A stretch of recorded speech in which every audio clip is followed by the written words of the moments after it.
Hi guys, Mary Beth Temple here on behalf of the Knitting Circle, and I want to talk to you today about the two-color Italian cast-on.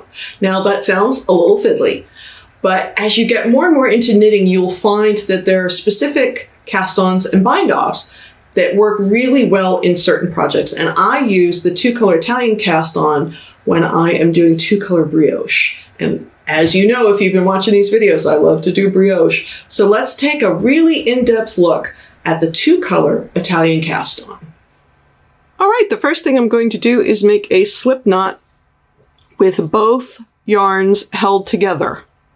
Now, this does not count as a stitch. I'm going to put it on that knitting needle, but its job is to hold the yarns into place. That is not a stitch, and that does not count when you're counting your cast-ons.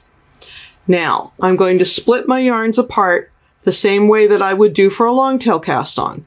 So I'm going to take my index finger and my thumb, and I'm going to put it between the two colors, and I'm going to spread them apart.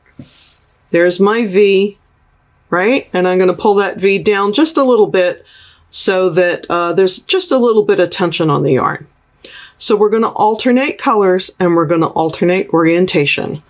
So for the first stitch, I'm going from the top down behind both colors of yarn.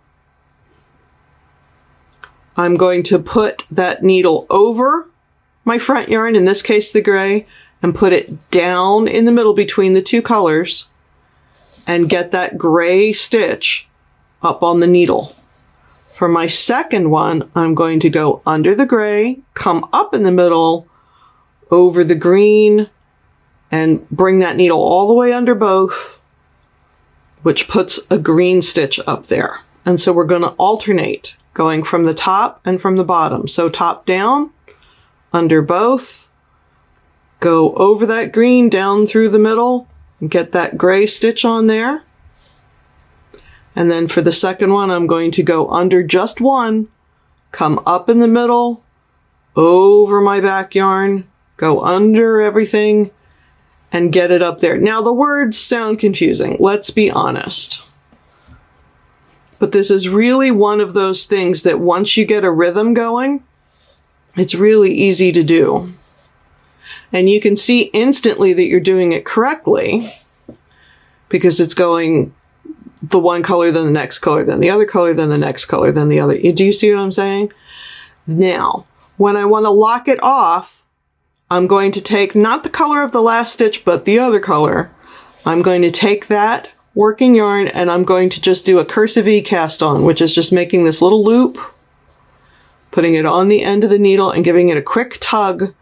And that's going to lock everything down so that this guy doesn't come undone. I also want you to notice that in addition to changing color every stitch, we're changing orientation. So again, ignore these guys because that's a slip knot. We're going to get rid of that when we knit the first row.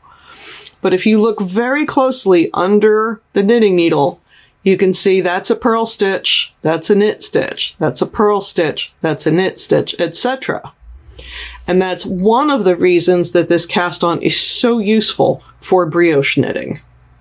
So you can see it's not so hard to do once you sort of get the hang of it, and it will give a beautiful edging to your two-color brioche projects, as well as any other kind of two-color project that you might be working on. Maybe you want to do two-color ribbing or double knitting or something like that. So I hope you had a good time learning this, and I'm Mary Beth Temple, and I'll see you around here on the Knitting Circle.